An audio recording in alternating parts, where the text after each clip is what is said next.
Wes Streeting is now facing a nightmare, and it's even harder than NHS reform. Everyone has problems, but few people anywhere have problems as big as those faced by Wes Streeting.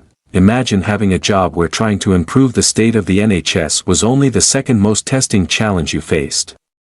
But that's where Mr. Streeting is as he grapples with what to do about social care, because despite being usually described as simply Health Secretary, his full official title is actually Secretary of State for Health and Social Care.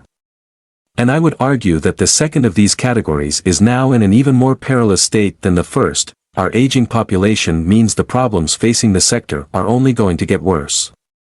There are now almost 11 million people aged 65 and over, around 19% of the total population.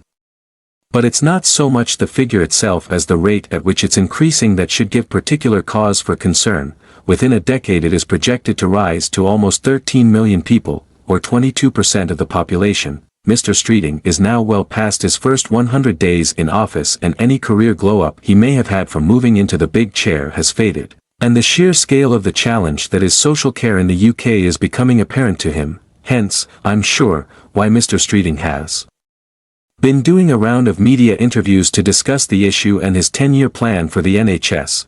When it comes to social care, his answer appears to be to take the sector outside the arena of politics by building cross-party consensus for ways forward.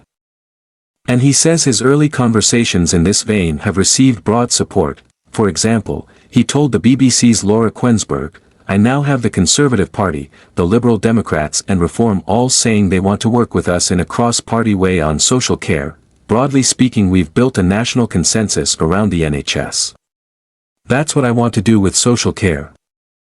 This is obviously very positive news for the sector. I have personally been advocating for just such a roadmap for some years now, and it seems that, away from Westminster, the public are also supportive of this way forward, particularly those with first-hand experience of looking after a struggling older relative. I base this assertion on new research Home Instead commissioned last month on attitudes to social care.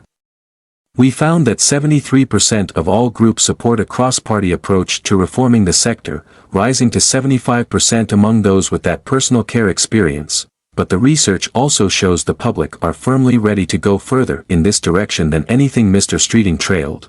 58% of all groups and 67% of those with caring experience agree with the proposal that there should be a new broader non-political body to oversee social care reform. So I hope this will be the next step for the government. The case for it is overwhelming. The challenge of reform demands expertise and insight. And it is only by bringing in those who know the sector and its needs that we can have any real hope of success. There is precedent for this. When it comes to that key part of the economy, interest rates, we turn to the Monetary Policy Committee, MPC, a selection of independent and informed thinkers, to make the big fiscal calls.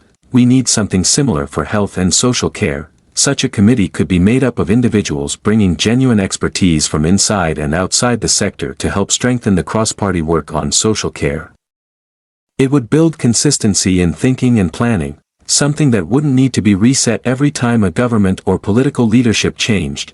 The latest hit of that reset button came within days of Labour's election victory in July. One of the first announcements by Streeting's colleague Rachel Reeves when she came to office as Chancellor with a brief to save money was that she was dropping the £86,000 cap on social care costs, which had been due to come into effect this time next year, October 2025. This cap policy had originated in a report by Andrew Dilnot known as the Fairer Care Funding. That was written in 2011, and took a further 13 years to finally not happen. In fact, since the last time we saw a Labour government replace the Conservatives, the social care question has had 2 independent commissions, 5 white and green papers, 3 consultations and too many different reports to count. And now it looks like a royal commission is on the cards as well, which is expected to include representatives from the main political parties as per Mr. Streeting's weekend briefings. I don't doubt his good intentions. And I like what Mr. Streeting appears to be thinking.